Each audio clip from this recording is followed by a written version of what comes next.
साथियों, आज स्वच्छता के जनक महामानव राष्ट्रसंत गाडगे बाबा की जयंती के शुभ अवसर पर सबसे पहले तथागत संबुद्ध के चरणों में श्रद्धा का सुमन अर्पित करते हुए और परम पूज्य बोधिसत्व भारत रत्न बाबा साहब डॉक्टर भीमराव अम्बेडकर के चरणों में श्रद्धा का सुमन अर्पित करते हुए स्वच्छता के जनक महामानव राष्ट्रसंत गाडगे बाबा के चरणों में श्रद्धा का सुमन अर्पित करते हुए साथियों, आज स्वच्छता के जनक महामानव राष्ट्रसंत गाडगे बाबा की जयंती के शुभ अवसर पर सबसे पहले तथागत संबुद्ध के चरणों में श्रद्धा का सुमन अर्पित करते हुए और परम पूज्य बोधिसत्व भारत रत्न बाबा साहब डॉक्टर भीमराव अम्बेडकर के चरणों में श्रद्धा का सुमन अर्पित करते हुए स्वच्छता के जनक महामानव राष्ट्रसंत गाडगे बाबा के चरणों में श्रद्धा का सुमन अर्पित करते हुए आज हम स्वच्छता के जनक महामानव राष्ट्रसंत गाडगे बाबा के जयंती के शुभ अवसर पर सम्मानित साथियों, इस देश में बहुजन समाज की दयनीय दशा थी। उन्हें शिक्षा से, धन से, संगठन से दूर रखा गया। उन्हें हर अधिकारों से वंचित रखा गया। ऐसे वंचित शोषित समाज के उत्थान के लिए महामानव राष्ट्रसंत गाडगे 1876 में 23 फरवरी 1876 में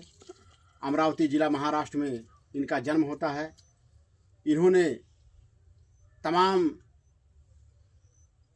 विकट परिस्थितियों को झेलते हुए अपने जीवन में तमाम दुखों को सहन करते हुए इस देश के दबे कुचले वंचित शोषित समाज के लिए, मानव उत्थान के लिए अपने जीवन को हम सब के लिए त्याग समर्पण करने का काम किया। महामानव राष्ट्रसंत गाडगे बाबा जिस प्रकार से बहुजनों को जगाने के लिए उन्होंने जगह जगह पर गांव में जाकर के जहां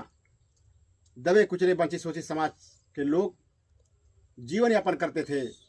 विषम परिस्थितियों में, वहां जा करके ये वहां पर झाड़ू लगा करके साफ सुथरा करके और उसके बाद वहां बैठते थे, लोगों को इकट्ठा करते थे, बुलाते थे और लोगों के बीच में अपनी बात रखते थे। कहते थे कि आए मेरे शोषित वंचित समाज के लोगों, आप चाहे एक ही कपड़े में अपना जीवन यापन क्यों ना करो, चाहे थाली को बेचना क्यों ना पड़े, अपने हाथ पे रख करके भोजन को क्यों ना खाना पड़े, लेकिन अपने बच्चों को शिक्षा जरूर दो, अपने बच्चों की पढ़ाई लिखाई पर ध्यान जरूर दो, क्योंकि शिक्षा के बगैर पूरा जीवन अधूरा रहता है।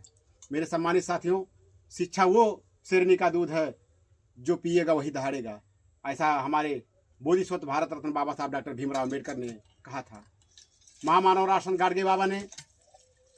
शिक्षा का अलग जगाते हुए, लोगों को जागरूक करते हुए अपने जीवन में तमाम ऐसे महान कार्य किया। महाराष्ट्र में उन्होंने तमाम जगहों पर अनाथालय बनवाया,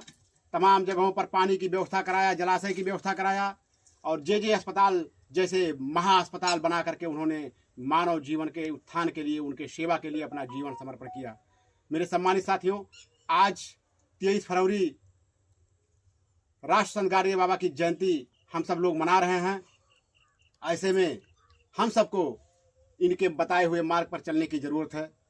इनके उपदेशों को अपने अंदर ग्रहण करने की ज़रूरत है और इनके उपदेशों को ग्रहण करके हम लोग इनके मार्ग पर अगर चलते हैं तो निश्चित तौर पे हमारे आने वाला फ्यूचर, हमारे बाल बच्चों की ज़िंदगी अच्छी जीवन बीतेगी, क्योंकि शिक्षा से अधूरा रहना पशु के समान होता है। इसलिए हम शिक्षा से वंचित ना हों। अगर परम पूज्य बोधिसत्व भारत रत्न बाबा साहब डॉक्टर भीमराव अम्बेडकर ने हम लोगों को शिक्षा का द्वार खोला है, संविधान दे करके इस देश में समता, समानता, बंधुत्व, भाईचारा पर आधारित भारत का पवित्र ग्रंथ, भारत का संविधान अगर परम पूज्य बोधिसत्व भारत रत्न बाबा साहब डॉक्टर भीमराव अम्बेडकर ने हम लोगों को उपलब्ध कराया, दिया, तो ऐसे में हम लोगों को पढ़ने का जो अधिकार मिला है उसे हम सबको निश्चित तौर से उसका इस्तेमाल करना चाहिए, प्रयोग करना चाहिए और अपने बच्चों को शिक्षा पर ध्यान देते हुए उनको पढ़ा करके आगे उनके फ्यूचर को, आगे भविष्य, उनका भविष्य उज्जवल बनाने का काम करना चाहिए। मेरे सम्मानित साथियों, इसी के साथ मैं ज़्यादा कुछ ना कहते हुए आज के इस महामानव राष्ट्रसंत गाडगे बाबा के जयंती के शुभ अवसर पर आप लोगों के बीच में मैं यही कहना चाहूँगा कि अपने बच्चों पर बाबा के जो उपदेश हैं, जो उन्होंने शिक्षा का बढ़ावा देने के लिए लोगों को जागरूक करने का जीवन भर काम किया है, ऐसे में हम सबको उनके उस मार्ग पर चलने की ज़रूरत है और अपने बच्चों को शिक्षित करने की ज़रूरत है। चाहे कितनी भी विषम परिस्थितियाँ क्यों ना हो, लेकिन हमको पढ़ाई से वंचित नहीं रहने देना है। अपने बच्चों को ज़रूर पढ़ाना है, क्योंकि आज 75 साल देश को 75 साल की आज़ादी होने के बाद भी आज जिस स्थिति में इस देश का बहुजन समाज जी रहा है, आज भी जिस प्रकार से बहुजनों के साथ अन्याय अत्याचार हो रहे हैं, आज जिस प्रकार से बहुजनों को मारा जाता है, पीटा जाता है, उत्पीड़न किया जाता है, ऐसे में हम सबको समझने की ज़रूरत है कि अगर शिक्षा नहीं होगा तो हम सबकी इसके पहले दयनीय दशा क्या रही होगी, क्या रहा होगा, हमारे पूर्वजों के साथ क्या बीता होगा और क्या बीतेगा आने वाले भविष्य में अगर हम शिक्षा के प्रति जागरूक नहीं हुए, मजबूती से शिक्षा नहीं लिए तो। बहुत बहुत धन्यवाद, बहुत बहुत साधुवाद। जय भीम, जय भारत, जय संत गाडगे, नमो बुद्धाय, जय संविधान।